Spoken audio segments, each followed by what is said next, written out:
शुक्रवार को महिला आरक्षण बिल से जुड़े संविधान के 3 संशोधन बिल सरकार लोकसभा में पास नहीं करा पाई। इसके पक्ष में 298, विपक्ष में 230 वोट पड़े।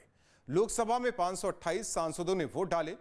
बिलों को पास कराने के लिए 2/3 बहुमत की जरूरत थी। इस तरह बहुमत नहीं मिलने से यह बिल 54 वोट से गिर गया।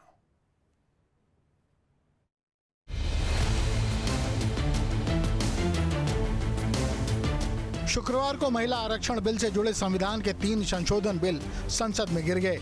इन बिलों के पक्ष में 298 और विपक्ष में 230 वोट पड़े।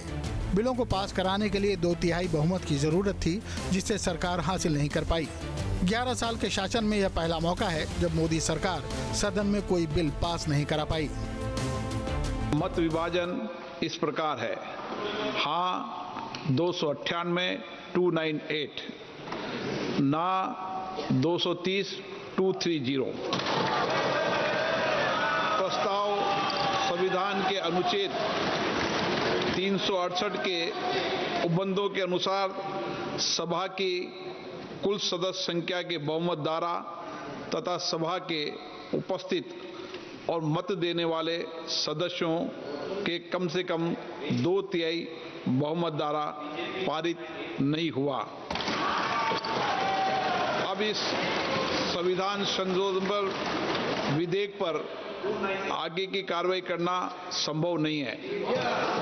अतः संघ राज्य क्षेत्र विधि संशोधन विधेयक 2026 तथा परिसीमन विधेयक 2026 के संबंध में आगे की कार्रवाई पर निर्णय लेना है। कॉन्स्टिट्यूशन पर अटैक था, संविधान पर आक्रमण था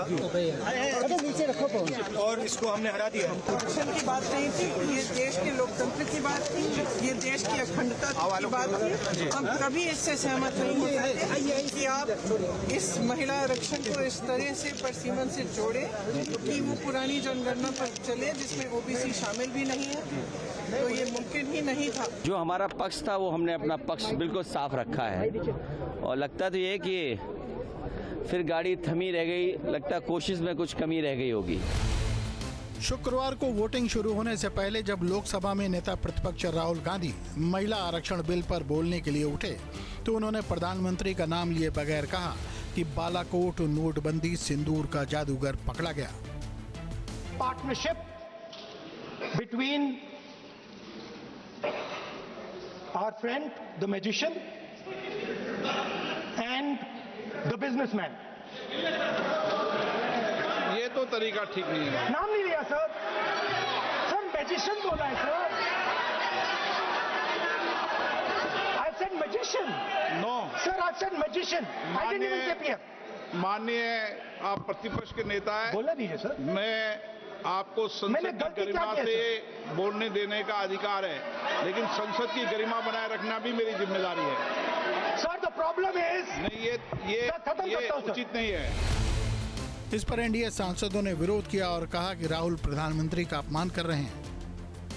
इस देश का 140 करोड़ का चुनाव हो प्रधानमंत्री को ये अनाप शनाप बात करके क्या साबित करना चाहते हैं?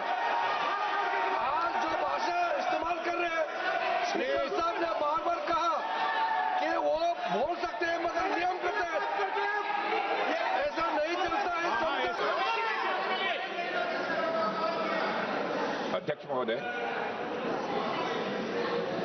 इस देश के प्रधानमंत्री के संबंध में जिस प्रकार के शब्दों का प्रयोग नेता प्रतिपक्ष के द्वारा किया जा रहा है, मैं समझता हूं यह बेहद दुर्भाग्यपूर्ण है और इसकी जितनी भी निंदा की जाए वह कम है।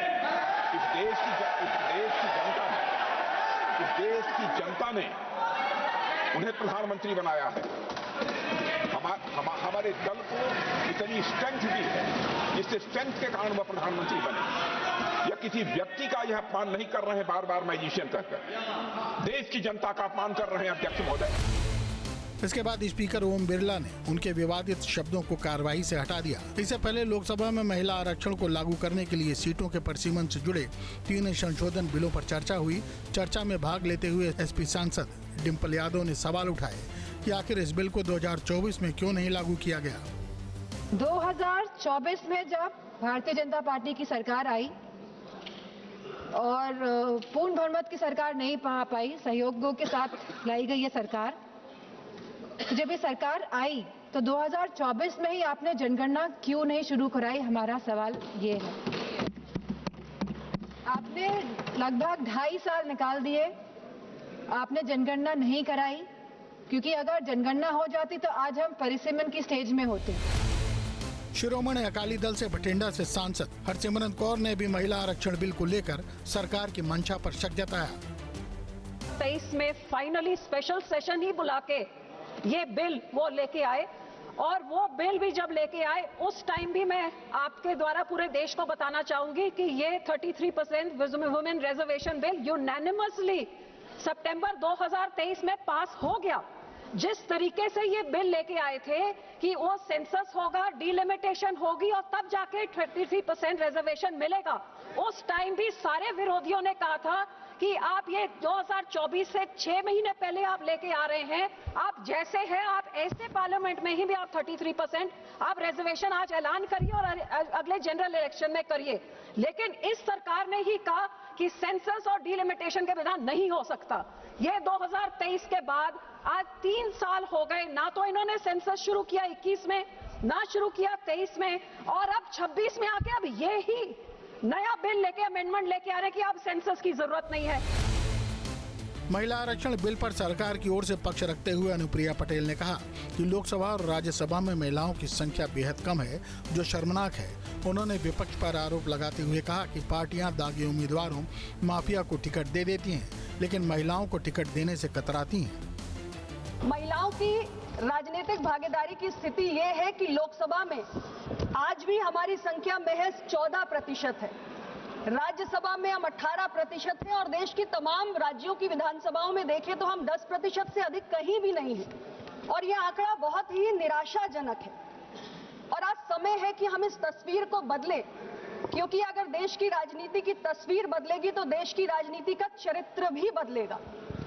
सभापति जी, मुझे ये कहते हुए खुशी नहीं है, लेकिन इस बात में काफी हद तक सत्यता भी है कि अनेक बार ऐसे मौके आते हैं कि तमाम पॉलिटिकल पार्टीज किसी दागी उम्मीदवार को, किसी बाहुबली को या किसी अपराधी तक को टिकट देने से गुरेज नहीं करती है, लेकिन अगर एक सामान्य महिला हो तो उसे एक जिताऊ प्रत्याशी नहीं समझकर उसे टिकट से वंचित रखती है। विरोधियों पर हावी होते हुए अनुप्रिया ने कहा कि जब समाजवादी पार्टी प्रदेश में सत्ता में थी और केंद्र में भी, तब उन्होंने महिलाओं के आरक्षण के बारे में कुछ नहीं किया, जिसे आज एनडीए सरकार करने जा रही है। अध्यक्ष महोदय, जब ये सारे दल सत्ता में थे और जिन मसलों को ये आज उठा रहे हैं, जिनका समाधान ये सत्ता में रहते कर सकते थे, इन्होंने नहीं किया, और जो मसले ये छोड़ कर गए, आज हमारी सरकार, एनडीए की सरकार, प्रधानमंत्री मोदी जी के नेतृत्व में जब सरकार संभाल रही है, तो आपके सारे छोड़े हुए मुद्दों पर हम निर्णय कर रहे हैं। और कास्ट सेंसस का ऐतिहासिक निर्णय भी एनडीए की सरकार ने किया है, और ये हमारी सरकार का कमिटमेंट है। ये कास्ट सेंसस हमने सिर्फ अनाउंस ही नहीं किया है, आपने क्यों नहीं किया? आपने क्यों नहीं किया? सभापति जी, इन्होंने स्वयं उत्तर प्रदेश में सत्ता संभाली है और इन्होंने राज्य के अंदर कास्ट सेंसस नहीं कराई है। जब आप केंद्र की सरकार में शामिल थे, तब भी आपने कास्ट सेंसस के लिए दबाव नहीं डाला, तो आपका तो कहने का मुंह ही नहीं है। इसके बाद गोरखपुर के सांसद रवि किशन शुक्ला ने जवाब देते हुए कहा कि महिलाओं को उनकी भागीदारी देना बहुत जरूरी है। चुनावी मुद्दा नहीं है, जैसे विपक्ष कहते हैं कि चुनाव बा, अब यूपी में चुनाव आई, बंगाल में चुनाव चला था, ये कोनो चुनाव का मुद्दा नहीं बा। ये लोग विरोधी बाड़न महिला के आरक्षण का, ये चुनाव का मुद्दा नहीं है। ये हाँ का बात बता दा वाह, बहुत बढ़िया। तो ये हाँ देखा, ये हमनी का संस्कार, ये संस्कार है भाजपा का, ये मोदी जी के संस्कार का मुद्दा है, और ये वही लेके आए हैं। ये लोग भुला गए, क्योंकि मैं दर्द को जानता हूं। आधी आबादी के बारे में जो लोग नहीं सोचे, वो विपक्ष अपनी बैकयार्ड की कहानी, अपनी राजशाही कहानी सुना के, अपने अंधेरे का डर सुना के चले गए, बजाय विधेयक पर बोलने के। विधेयक पर यह बोलना था कि वो महिला, वो शक्ति जो आज फाइटर जेट उड़ा रही, जो आज सेना में है, सेना का नेतृत्व कर रही। जब स्पीकर ने रवि किशन शुक्ला से कहा कि आपकी पत्नी भी आपका प्रचार करती हैं, तो सुनिए क्या कहा रवि किशन ने। दरवाजा नहीं ठोकेंगे। आपका भी प्रचार तो आपकी पत्नी ही करती है। हाँ, हमारे वाह, हमारा प्रचार 1 लाख वोट, मुझे लाखों वोट मिलता है, मेरा 1-1.5 लाख वोट मेरी धर्मपत्नी लेके आती है और मैं उनके पैर छूता हूँ। 3 बिटिया है मेरी, एक बिटिया स्नाइपर आर्म फोर्स की तैयारी कर रही है। तो आप पन्नी पैर छुए लेना। हम छुई ला और सबके बड़ा विरोधी लोग के बड़ा कष्ट भई, और क्यों नहीं छोना चाहिए? यही लक्ष्मी है, वही देवी है। हमारे दुख में जब मेरे पास पैसा नहीं था, मैं जब सिनेमा में स्ट्रगल करता था, वो गरीबी में मेरी पत्नी मेरा साथ दी, तो मैं क्यों नहीं उसका पैर छूना? वो छुआने नहीं देती, वो जब वो सो गहरी नींद में रहती है तब हम उनका पैर छूते। लोकसभा में महिला आरक्षण को लागू करने के लिए सीटों के परिसीमन से जुड़े 3 संशोधन बिलों पर लोकसभा में वोटिंग हुई थी। बिल पर 21 घंटे चर्चा हुई थी और कुल 130 सांसदों ने अपने विचार रखे थे। इसमें से 56 महिला सांसद थीं। Team news state.